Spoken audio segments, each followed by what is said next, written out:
우리 할렐루야 샬롬하고 인사합니다. 할렐루야 샬롬 샬롬 샬롬 샬롬 샬롬. 하나님 사랑합니다. 여러분 주 안에서 사랑합니다. 오늘 사도행전 24장 1절에서 9절까지 우리 함께 읽었습니다. 기독교가 상당히 왕성 흥황하죠. 개신교가 힘이 강해진 겁니다. 보니 개신교가 언론에 국민들에게 얼마나 얻어맞고 사는데 힘이 세졌다는 거냐 이렇게 반문하는 사람도 있겠지만 이런 말을 하는 데는 근거가 있어요. 현재 세계 기독교 인구가 23억 명 정도 된다고 하네요. 기독교 인구가 23억 명, 굉장히 많죠. 당연히 세계 제1위 종교, 그리고 그 기독교라는 종교 중에 개신교뿐 아니라 로마 카톨릭 그리고 정교회 등이 모두 포함되어 있습니다. 전 세계적으로 보면 개신교보다 로마 카톨릭 인구가 훨씬 많고 강하다고 그러죠. 근데 이런 비율이 한국에 오면 확 달라진다고 해요. 우리나라는 10년마다 종교 인구 통계를 내는데 2015년 종교 인구 통계에 보면 전체 인구 중에 기독교가 19.1%로 1위, 불교가 15.5%, 오 대단하죠. 불교도. 천주교가 7.9%로 3위입니다. 그러니까 기독교 인구의 반이 못 되는 3분의 1 정도, 그죠? 2015년 그전 2005년 통계를 낼 때는 불교가 1위, 개신교가 2위, 천주교가 3위였는데 10년 만에 순서가 이렇게 바뀌었다라는 거예요. 기독교가 19.1%로 7%로. 다른 절대 정부나 언론이 이 대한민국 1위 종교의 개신교를 무시할 수가 없다. 근데 천주교나 불교는 안 건드리고 우리 개신교만 언론과 정부가 두들겨 패는 이유가 뭘까? 이렇게 질문한 사람이 있다고 하네요. 개신교를 우습게 알아서 그런 거 아닐까 할지 몰라도 거기는 여러 가지 이유들이 있다고 그러죠. 그 중에 무시 못할 이유 하나는 천주교는 하나죠. 하나. 우리 개신교는 수많은 교단들이 있습니다. 그 교단 밑에는 모든 교회도 각자 알아서 하는 시스템이 아니라 천주교는 교황이 있고 추기경이 있어서 딱 명령 한마디면 끝나고, 그죠? 전국의 모든 주일마다 예배가 똑같다는 거, 그게 일치된 그런 부분. 그래서 일사불란하게 움직인다고 그러죠. 그러니까 정부나 언론이 그렇게 함부로 할 수 없다는 거예요. 불교도 종단은 여러 개지만 적어도 조계종, 천태종 이런 교단 산하 절들은 모두 다 하나로 움직인다고 그래요. 쉽게 대하는데 개신교는 그게 아니라는 거죠. 교단마다 완전 따로 행동하고 같은 교단에서도 개교회주의라서 교회마다 따로 행동하는 목소리가 다르다는 거. 밖에서 볼 때 만만하게 보이는 면이 분명히 그렇기 때문에 하나가 되지 못하는 각각이기 때문에 힘이 약하고 그럴 수밖에 없는 부분들이 있다는 거. 누가 뭐래도 대한민국 종교 1위인 개신교는 분명 힘이 있다라는 거죠. 정부가 방역 지침을 1단계, 2단계, 3단계 이렇게 높일 때, 그 전에 우리 코로나 때 반드시 종교계와 사전에 논의를 했다고 그래요. 개신교 대표와도 논의를 했다고 그러죠. 분명 위에서 말한 대로 개신교가 한 목소리를 못 내는 약점이 있었고, 그럼에도 불구하고 누구도 무시 못할 힘이 개신교에 있었다라는 겁니다. 그래서 개신교가 힘이 세다고 한 거죠. 천주교도 힘이 무척 셉니다. 그러나 개신교와 천주교 등을 합한 기독교는 누구도 무시할 수 없는 엄청난 힘을 발휘한다고 하죠. 거의 종교 권력이라고 할 수 있을 정도로 힘이 대단하다고 그러네요. 우리 기독교가 이렇게 힘이 생긴 게 언제부터냐? 처음부터는 아니었죠. 기독교가 처음 생겼을 때는 오히려 정말 힘이 없는 종교, 별 볼 일 없는 종교였어요. 초대교회 당시 기독교는 극소수의 마이너리티 종교였고 유대교는 이단으로 취급받는 종교였다고 합니다. 예수라는 사람이 하나님의 아들이라고 메시아라고 하니까 유대교 입장에서 이런 이단이 있을 수가 없죠. 정말 기가 막히죠. 요즘으로 치면 거의 신천지 취급을 받았다라는 거죠. 이해합니다. 따라서 기독교는 처음 태동될 때 유대교에게, 다른 종교에게, 그리고 일반 사람들에게 많은 오해와 경멸을 받은 종교였다. 이런 현상은 초대교회 당시 크리스천들을 지칭하는 명칭만 봐도 잘 나타나요. 그리스도인, 크리스찬이라는 말조차도 처음에는 좋은 말이 아니었다고 그러죠. 경멸과 멸시의 의미였다고 그래요. 그리스도인, 크리스천이라는 말이 처음 등장한 것은 사도행전 11장 26절입니다. 26절에 보면 만남에 안디옥에 데리고 와 둘이 교회에 1년간 모여서 큰 무리를 가르쳤고 제자들이 안디옥에서 빌어서 그리스도인이라 일컬음을 받게 되었다. 예, 이렇게 나와 있어요. 증거가 바로 사도행전 11장 26절입니다. 이렇게 그리스도인이고 처음 불린 사람들은 안디옥 교회 성도들이었다. 예, 그리스도인은 헬라어로 크리스티아노스입니다. 그렇죠? 여기서 영어에 크리스찬이라는 말이 나왔어요. 근데 이 그리스도인이라는 말은 그리스도의 추종자라는 뜻도 있어요. 좀 더 적나라하게 말하자면 예수밖에 모르는 것들, 우리말로 예수쟁이라는 말이 딱 적절한 표현입니다. 우리나라에서 교회 다니는 사람들은 예수쟁이라고 조롱하듯 부른 것처럼 이 그리스도인이라는 말도 처음에는 조롱하는 뜻으로 부르기 시작을 했다고 그래요. 예. 이렇게 표현하기 정말 좀 그렇긴 하지만 뭐 할 놈들? 연병을 앓을 놈들, 이런 뜻이었다고 합니다. 크리스찬들을 조롱하고 멸시하는 말. 또 하나가 오늘 보면 사도행전 24장의 5절에 우리가 보니 이 사람은 전염병 같은 자라. 이렇게 쉽게 이렇게 부드럽게 단어로 표현했지만 사실은 전염병이 연병이잖아요. 연병을 앓을 놈들이란 뜻이라는 거죠. 천하에 흩어진 유대인들을 다 소유하게 한 자요 나사렛 이단의 우두머리라. 예, 별별 말이 다 나와요. 그죠? 전염병 같은 자. 예, 오늘 제목이기도 합니다. 예, 나사렛 이단도 나옵니다. 당시 사람들은 크리스찬들을 전염병 같은 것들, 우리나라 말로 딱 맞는 말이 바로 연병을 앓은 놈들, 그러니까 쉽게 그냥 연병할 놈들이에요. 이게 전라도에서 이런 말을 많이 합니다. 어떻게 그 나라, 그 지방에서는 그런 말을 이렇게 많이 하는지 몰라요. 정말 듣기가 정말 상스럽죠. 근데 많이 해요. 이 말을 연병할 놈, 이런 소리 많이 합니다. 연병할 놈이란 연병, 전염병이 걸려 죽을 놈이라는 심한 욕인데 오히려 너희들 자체가 연병이요 전염병이다. 자체가 연병이고 전염병이라는 심한 욕. 거기다가 이단 소리까지 나오죠. 이런 심한 말들이 나오게 된 배경을 한번 보죠. 오늘 본문에 바울이 예루살렘에서 체포되어 당시 이스라엘을 지배하는 로마 총독 벨리스 앞에서 재판을 받는 장면이에요. 마치 예수님이 제사장과 유대 종교 지도자들에게 체포되어 있어도 최종 판결은 누가 해요? 로마 총독인 빌라도가 내려야 했던 것처럼 이단 혐의로 체포된 바울 역시 당시 로마 총독인 벨릭스에게 재판을 받아야만 했었다. 예수님 당시 대제사장인 안나스와 가야바가 예수님을 죽이려고 혈안이 된 것처럼 바울의 체포 당시 대제사장 아나니아도 바울을 죽이려고 별짓들을 다 해요. 이유는 하나, 예수님보다 사도 바울도 유대교의 위협이 되는 위협인물로 여겨졌기 때문이고, 오늘 본문에 보면 대제사장 아나니아가 바울을 어떻게 고발하고 제거하려고 했는지가 나와 있어요. 1절에 닷새 후에 대제사장 아나니아가 어떤 장로들과 한 변호사 더둘러와 함께 내려와 총독 앞에서 바울을 고발하니라, 이렇게 증거하고 있습니다. 대제사장 아나니아는 유대교의 지도자인 장로들과 함께 오면서 누구를 데리고 왔어요? 변호사 더둘러를 데리고 왔다는 거예요. 요즘하고 비슷하죠. 당시에도 변호사가 있었네요. 대제사장 아나니아는 당시 유대법과 로마법에 정통한 변호사 더둘러라는 전문가를 데리고 와서 어떻게든 벨리스 총독에게 유죄 판결을 받아내려고 했던 거죠. 돈도 많이 줬을 거예요. 그 변호사 뭐라고 그래요? 수임료라고 하나요? 그죠? 변호사 더둘러는 어떻게든 벨리스 총독을 설득해서 유죄 판결을 받아내야 하는데 변호사들이 얼마나 말을 잘해요. 그죠? 말 못하면 어떻게 변호사를 하겠는가. 이 더둘러 변호사도 청산 유수 같은 말솜씨로 바울이 왜 유죄인지를 주장하고 있어요.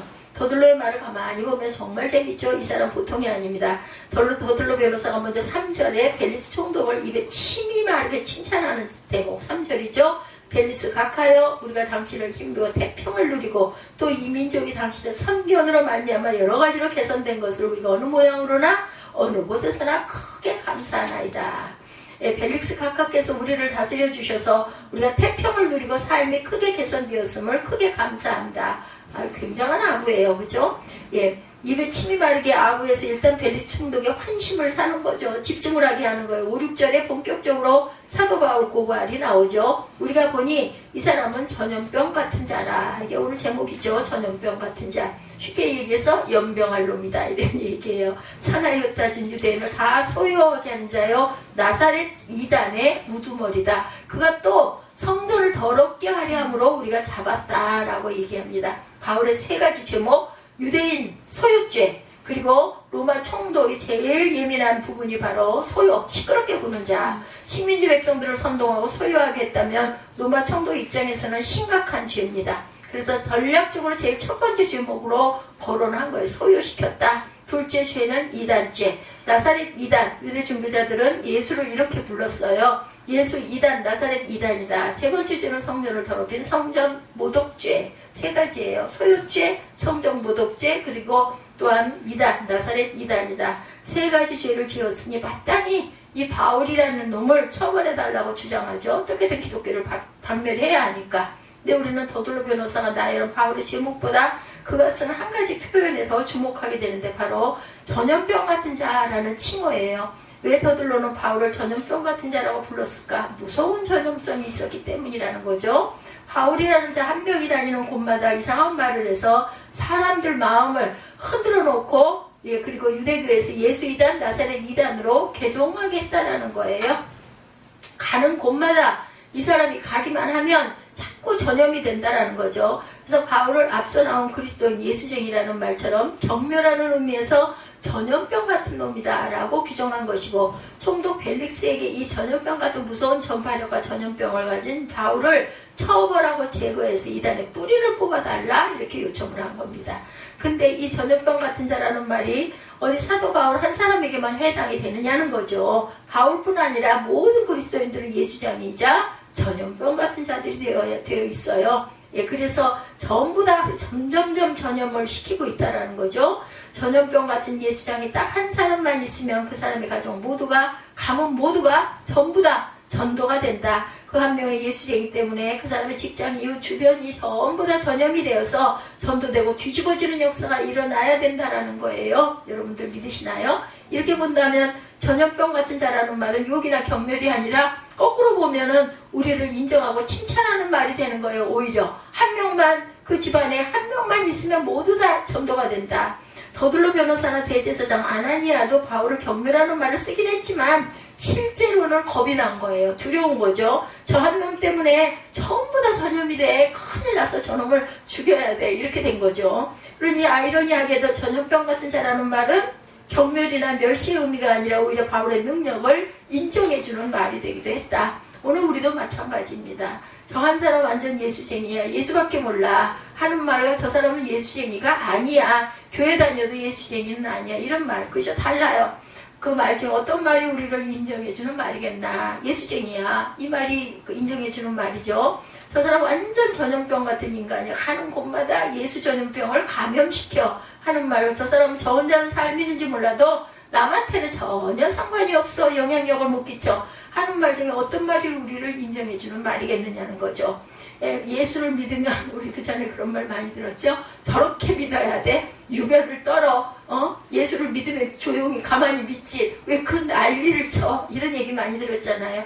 교회는 다녀도 예수쟁이는 아니고 예수를 믿어도 전염력이 전혀 없다는 말. 그죠? 우리가 무기력한 기독교 신자라는 말밖에 안 된다라는 거죠. 너무 수치스러운 일이라는 겁니다. 무기력한 신자가 아니라 바울처럼 어디서나 인정받은 강력한 전염병을 전염시키는 저와 여러분들이 되어야 되겠다. 저 인간 옆에 가지 마. 옆에만 가도 전염이 돼. 나도 모르게 예수 믿게 된다고. 이런 소리가 나와야 한다라는 거죠. 교회의 전염성, 선한 영향력을 가지고 있어요. 기독교인들이, 그리스도인들이 이런 전염성, 선한 영향력을 가지려면 어떻게 해야 하나 한번 생각해 봅니다. 가장 중요한 부분이죠. 가장 가까운 사람, 가족, 그죠? 정말 전염시키기가 어려운 부분이기도 합니다. 한국교회는 전염병과 같은 그 깊은 관계를 갖고 있어요. 주님이 베들레헴의 초다운 마구간에서 태어나셨다면 한국교회는 전염병이 퍼진 장안 길거리 한복판에서 태어났습니다. 언더우드 선교사가 쓴 한국의 부름이라는 The Call of Korea라는 책에 보면 구한말, 그 한양 도성의 무서운 전염병이 창궐하자 서양에서 온 선교사들과 우리나라 기독교인들이 병원을 세우고 수많은 전염병 감염 환자들을 헌신적으로 돌보고 고쳤어요. 근데 감염 환자들을 치료하다가 선교사가 전염병에 걸려 순직하는 일까지 일어나죠. 그 지극한 헌신에 조정의 강요들조차 부끄러움을 느꼈다고 그래요. 왜냐하면 죽어가니까. 그렇게 해서 마침내 전염병이 지나가자 그때까지만 해도 예수를 서양 귀신이라고 조롱하며 교회 근처에도 오지 않던 나라 안에 빈부귀천 모든 사람들이 교회를 주목하게 됐어요. 그들은 한결같이 이렇게 고백했다고 합니다. 그 외국인들이 우리를 사랑하는 것처럼 우리도 우리나라 사람들을 사랑할 수 있을까? 무슨 까닭이에요? 한국교회의 계층을 가리지 않고 사람들을 찾아오기 시작한 부흥이 일어나기 시작한 거예요. 아니 무슨 상관이야. 외국인들이 와가지고 고치다가 죽기까지 하니. 감동을 한 거죠. 전염병, 다르고 전염병, 한국교회는 전염병과 함께 본격적으로 시작이 되었다는 것입니다. 우리나라 초대교회는 전염병 같은 선한 영향력을 가진 교회였던 거예요. 모두가 죽음의 두려움을 피하던 감염 환자들을 목숨 걸고 돌보면서 시작된 교회다. 이런 전염병과 같은 선한 영향력은 생명 존중과 타인에 대한 무한한 사랑, 이 사랑이 없이는 그것을 감당할 수가 없겠죠. 그리고 성도들의 자기 희생에서 나온 것이다. 이런 것들이 없이는 절대로 교회는 전염병 같은 그러한 선한 영향력을 발휘할 수도 없고 세상 사람들에게 예수장이 우리와 달라라고 인정받을 수도 없고 전도의 문도 열릴 수가 없다라는 거죠. 근데 지금 우리의 모습은 과연 어떤가요? 최근 특정 목회자와 교회 이름이 매스컴에 계속 오르내리고 있습니다. 그 교회들로부터 확진자가 계속 나온다는 것 때문에 교회가 코로나 전염의 온상인 것처럼 비난을 받았던 때가 있었어요. 지나간 얘기긴 하지만 심지어 아는 그 목사님들이 사진까지 올릴 정도로 그렇습니다. 신천지는 출입을 구합니다 라고 써붙였던 식당인데 보니 교회 다니는 사람은 당분간 안 받습니다 라는 글귀로 바뀌기도 했다고 그래요. 우리는 숫자 때문에 못 들어간 적이 몇 번 있었지만 이렇게도 했다고 합니다. 어떤 목사님이 자기가 사는 아파트 엘리베이터를 탔는데 아이를 데리고 타려던 그 이웃이 그 목사를 보자 아이에게 엘리베이터 타지 마라 하고 못하게 다음 엘리베이터 타자 이런 일도 있었다고. 기가 막힌 일들이죠. 목사가 기피 대상이 되고 기독교인이 기피 대상이 된 거죠. 우리도 그 예배 드리고 할 때 밖에 나가서 교회 다녀와요 소리를 들 수 있으면 안 한다 이런 얘기를 제가 귓결로 들은 적이 있고 마음이 많이 아팠습니다. 어떻게 그렇게 되었을까? 그냥 그 정도의 코로나가 지나갔지만 지난날을 이렇게 돌려 회상을 하다 보면 정말 그런 떳떳지 못한 내 마음속에는 혹시나 없었을까 생각도 납니다. 특정 목회자나 교회를 비난하려고 하는 말이 아니고 우리가 저항 정치 성향 주장을 비난할 마음도 없다라는 거죠. 그렇지만 다른 사람 몰라도 우리 그리스도인들은 우리 교회는 반드시 위에서 말한 생명 존중과 사랑과 희생이라는 전제 조건이 맞을 때만 우리의 주장이 설득력을 가지고 사람들로부터 인정받을 수가 있는데 타인의 건강이나 생명을 존중하지 않고 내 주장만 앞선다면 잘못된 것이라는 거죠. 제가 이렇게 설교하고 있는데 상당히 많은 분들로부터 비난을 받을 수도 있다는 것도 압니다. 그렇지만 그럼에도 불구하고 분명하게 말씀드릴 수 있는 것은 내 주장이 아무리 옳아도 그리스도인들은 교회는 무엇보다 먼저 다른 사람의 건강과 생명을 존중하고 지킬 줄 알아야 되겠다. 앞서 대한민국 종교 중 종교 인구 개신교가 1위, 불교가 2위, 천주교가 3위다 이렇게 얘기를 했어요. 근데 종교에 대한 신뢰도는 천주교가 1위, 불교 2위, 개신교는 3위. 아주 맹꽁찌라고 해 거꾸로 뒤집혔죠. 왜 이렇게 되었을까 생각해보면 우리 개신교가 우리의 주장만 앞서지 세상 사람들에게 감동과 감화를 주지 못하고 선한 영향력, 전염력을 갖고 있지 못해서라는 거죠. 우리 모두는 코로나19 인류 최대의 위기 그것을 지나왔어요. 무서운 전염병을 극복하고 승리했습니다. 일단은 이 승리를 돌아보면서 우리 교회는 어떤 사명을 가지고 앞으로 나아가야 할 것인가. 우리의 사명은 여러분들 생명을 살리는 것이 우리의 사명이에요. 어떤 생명? 영적인 생명 또한 육적인 생명도 마찬가지입니다. 그래서 도와야 된다는 거죠. 사람을 살리고 생명을 구원하려면 반드시 뭐가 있어야 돼요? 헌신적인 사랑과 희생이 있어야 된다는 거죠. 그래야 우리는 제대로 된 전염병과 같은 자들이 될 수 있다는 거. 그래야 진짜 전도의 문도 열리게 된다는 거. 저와 여러분 모두가 그리고 우리 교회, 우리 한국교회가 세상 사람들로부터 진짜 전염병 같은 자들로 인정받는 그러한 교회들이 되기를 그리고 우리들이 되기를 주님의 이름으로 축복합니다. 오늘 말씀 사도행전 24장 1절에서 9절 그리고 오늘이 또 부활절이기도 하죠. 예, 기뻐할 수 있는. 사순절이 어느 날인가부터 그죠? 이렇게 막 우울하고 슬프고 아프고 절망스럽고 이런 게 아니라 오히려 소망을 기대하는 봄빛이 완연해서 이루어지면 우리는 부활의 영광 안에 참여한다라는 것을 기뻐하는 우리 모두가 되었어요. 그런 기쁜 마음으로 오늘도 전염병, 예, 주님을 증거하고 전도하는 전염병 같은 교회가 됩시다. 이런 마음으로 기도하고 기뻐하고 또한 떡을 떼고 계란을 나누는 저와 여러분들이 되시기를 주님의 이름으로 축복합니다. 기도하시겠습니다.